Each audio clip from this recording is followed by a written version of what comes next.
नमस्कार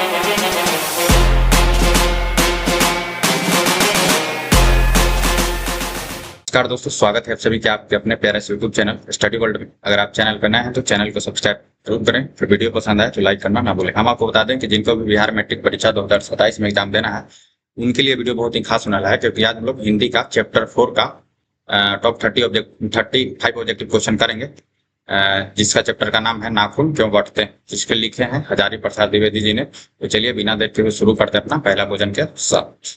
question number first बोल रहा है कि नाखून क्यों बढ़ते हैं के निबंधकार कौन है। तो नाखून क्यों बढ़ते हैं इसका जो निबंधकार हैं वो आचार्य हजारी प्रसाद द्विवेदी हैं।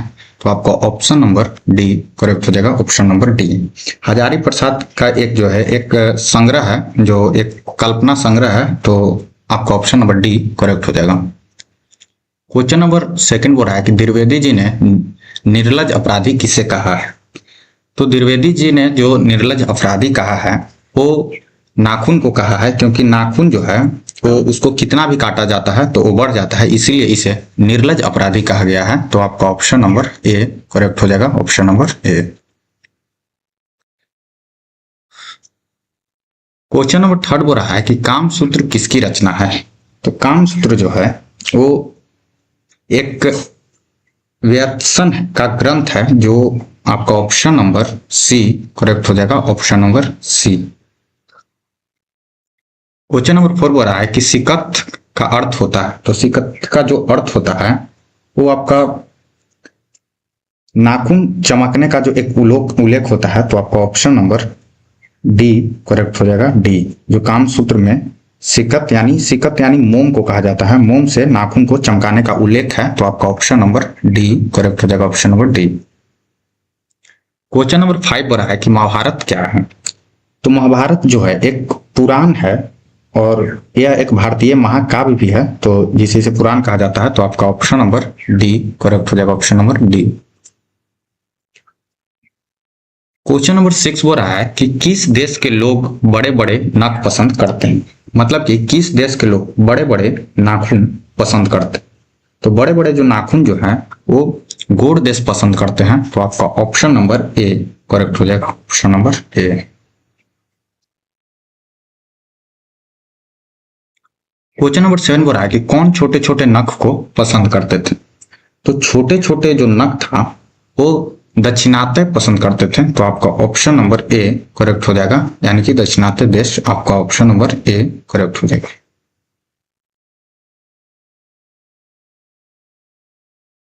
क्वेश्चन नंबर 8 बोल रहा है कि हजारी प्रसाद द्विवेदी का जन्म कब हुआ। तो हजारी प्रसाद द्विवेदी जी का जो जन्म हुआ वो 19 अगस्त 1907 ईस्वी में हुआ था। तो आपका ऑप्शन नंबर बी करेक्ट हो जाएगा, 19 अगस्त 1907 ईस्वी में। तो आपका ऑप्शन नंबर बी करेक्ट हो जाएगा। क्वेश्चन नंबर 9 बोल रहा है कि हजारी प्रसाद द्विवेदी का जन्म कहाँ हुआ था। तो हजारी प्रसाद द्विवेदी जी का जो जन्म हुआ था वो बलिया के उत्तर प्रदेश में हुआ था। कहाँ हुआ था? बलिया का उत्तर प्रदेश में। तो आपका ऑप्शन नंबर सी करेक्ट हो जाएगा, option number C. Question number 10 बोल रहा है कि कौन मनुष्य का आदर्श नहीं बन सकती।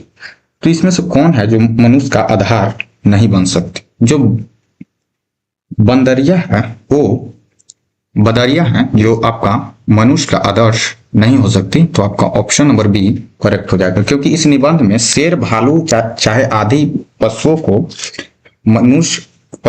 को आदर्श मानने की बात है, लेकिन बंदरिया जो है उसको आपका मनुष्य का आदर्श नहीं माना जाता है। तो आपका ऑप्शन नंबर बी करेक्ट हो जाएगा।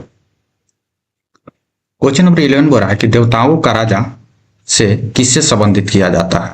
तो जो देवताओं का राजा है वो इंद्र देवराज को कहा जाता है। तो आपका ऑप्शन नंबर सी करेक्ट हो जाएगा, ऑप्शन नंबर सी, देव इंद्रराज।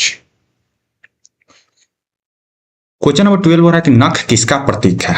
तो नख जो है वो किसका प्रतीक है पूछ रहा है। तो एक पाश्विक वृत्ति का प्रतीक है, यानी कि पशुता का। तो आपका ऑप्शन नंबर बी करेक्ट हो जाएगा, पशुता का, यानी कि पशुओं का प्रवृत्ति है। तो आपका ऑप्शन नंबर बी करेक्ट हो जाएगा।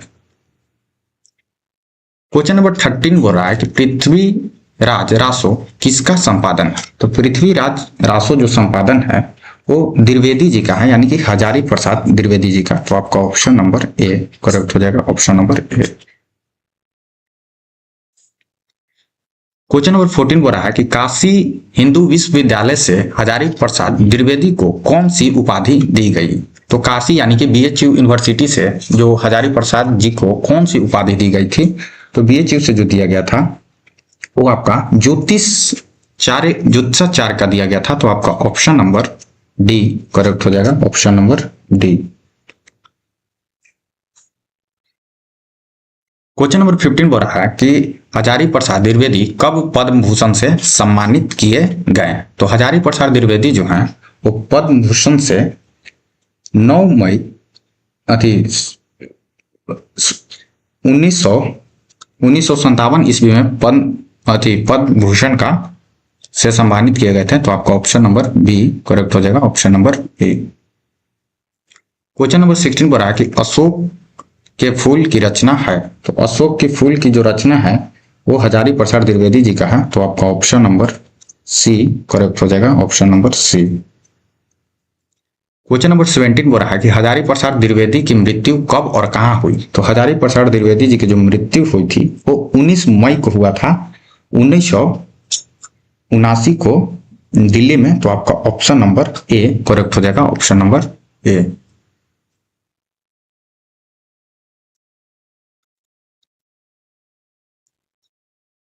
क्वेश्चन नंबर 18 बोल रहा है कि नाखून का इतिहास किस पुस्तक से मिलता है। तो नाखून का इतिहास जो है वो कामसूत्र में जो पुस्तक है उससे मिलता है। तो आपका ऑप्शन नंबर ए जो होगा वो करेक्ट हो जाएगा, option number A.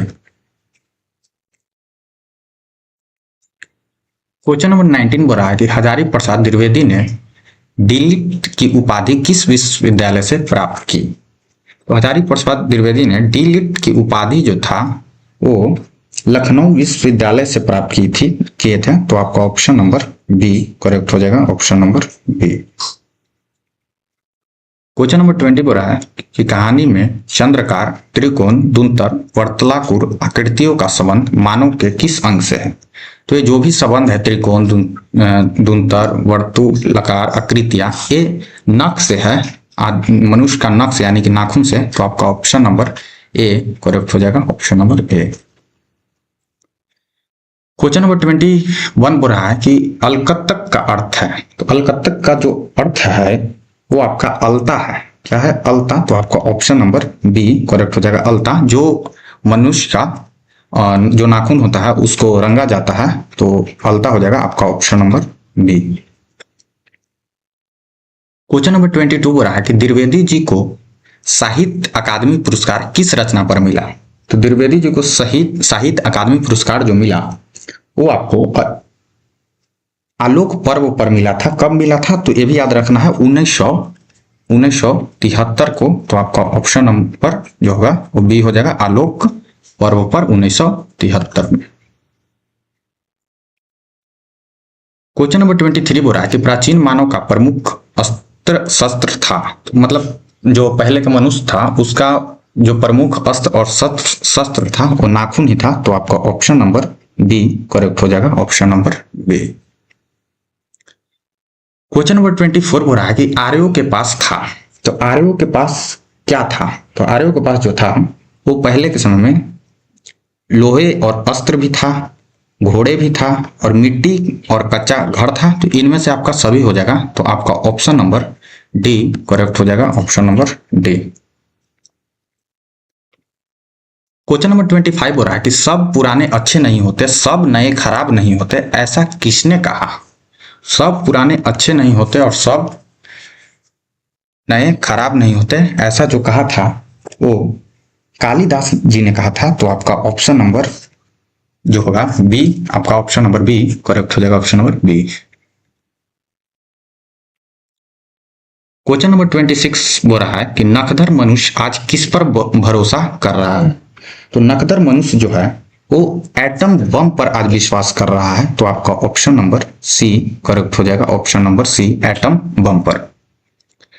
Question number 27 बोल रहा है कि मनुष्य की मनुष्यता यही है कि वह सबके दुख सुख को सहानुभूति के साथ देखता है। यह तथ्य किसका है? तो ये जो तथ्य है वो गौतम बुद्ध का है, तो आपका ऑप्शन नंबर बी करेक्ट हो जाएगा, option number B. Question number 28 बोल रहा है कि नाखून क्यों बढ़ते हैं के निबंधकार कौन है। तो नाखून क्यों बढ़ते हैं, इसका जो निबंधकार है वो आपका आचार्य हजारी प्रसाद द्विवेदी हैं, तो आपका ऑप्शन नंबर डी करेक्ट हो जाएगा, option number D. Question number 29 बोल रहा है कि आचार्य हजारी प्रसाद द्विवेदी ने साहित्य की किस विद्या में लेखन नहीं किया। तो हजारी प्रसाद द्विवेदी जी जो थे वो कहानी जो है वो नहीं किए, बाकी निबंध किए हैं और उपन्यास भी किए हैं और आलोचना भी प्रस्तुत किए हैं, तो आपका ऑप्शन नंबर सी हो जाएगा। कहानी नहीं किए हैं, तो आपका ऑप्शन नंबर क्या हो जाएगा, सी करेक्ट हो जाएगा। क्वेश्चन नंबर 30 बोल रहा है कि कौन सी रचना हजारी प्रसाद द्विवेदी की नहीं है। तो इनमें से कौन है जो हजारी प्रसाद द्विवेदी की रचनाएं नहीं है। तो ये जो है माटी का मूर्तियां, ये हजारी प्रसाद जी का नहीं है, ये है राम वृक्ष बेनीपुरी जी का, तो आपका ऑप्शन नंबर बी करेक्ट हो जाएगा, ऑप्शन नंबर बी। बाकी सब जो है वो हजारी प्रसाद द्विवेदी जी के। क्वेश्चन नंबर 31 बोल रहा है कि हिरोशिमा कहाँ है। तो हिरोशिमा जो है वो जापान में है, तो आपका ऑप्शन नंबर डी करेक्ट हो जाएगा, और ऑप्शन नंबर डी जहां एटम बम गिरा था, option number D. Question number 32 बोल रहा है कि कौन छोटा नखों को पसंद करते थे। तो कौन छोटे नखों को पसंद करते थे, तो जो दक्षिणाते थे उन लोग पसंद करते थे, तो आपका ऑप्शन नंबर ए करेक्ट हो जाएगा, ऑप्शन नंबर ए, छोटे नाखूनों को पसंद करते थे। क्वेश्चन नंबर 33 बोल रहा है कि नाखून क्यों बढ़ते हैं किस प्रकार का निबंध है। तो ये जो निबंध है वो ललित निबंध है, ललित निबंध, तो आपका ऑप्शन नंबर ए करेक्ट हो जाएगा, ऑप्शन नंबर ए ललित निबंध।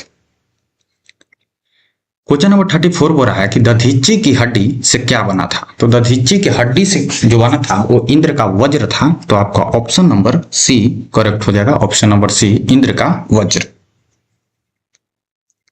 क्वेश्चन नंबर 35 बोल रहा है कि लेखक के अनुसार मनुष्य के नाखून किसके जीवंत प्रतीक है। तो लेखक के अनुसार जो मनुष्य का नाखून है वो जो है पाशवी यानी पशु वृत्ति के प्रतीक है, तो आपका ऑप्शन नंबर सी जो होगा वो करेक्ट हो जाएगा, पशवी वृत्ति का, यानी कि पशु के वृत्ति का, तो आपका ऑप्शन नंबर सी करेक्ट हो जाएगा, ऑप्शन नंबर सी। तो चलिए धन्यवाद। आपका नाखून क्यों बढ़ते हैं इसका टॉप 30 ऑब्जेक्टिव क्वेश्चन कंप्लीट हो गया। तो फिर मिलते हैं इसके नेक्स्ट चैप्टर में। वीडियो अच्छा लगा तो वीडियो को लाइक जरूर कीजिए और चैनल को सब्सक्राइब कीजिए। तो चलिए धन्यवाद, फिर मिलते हैं आपके अगली वीडियो में।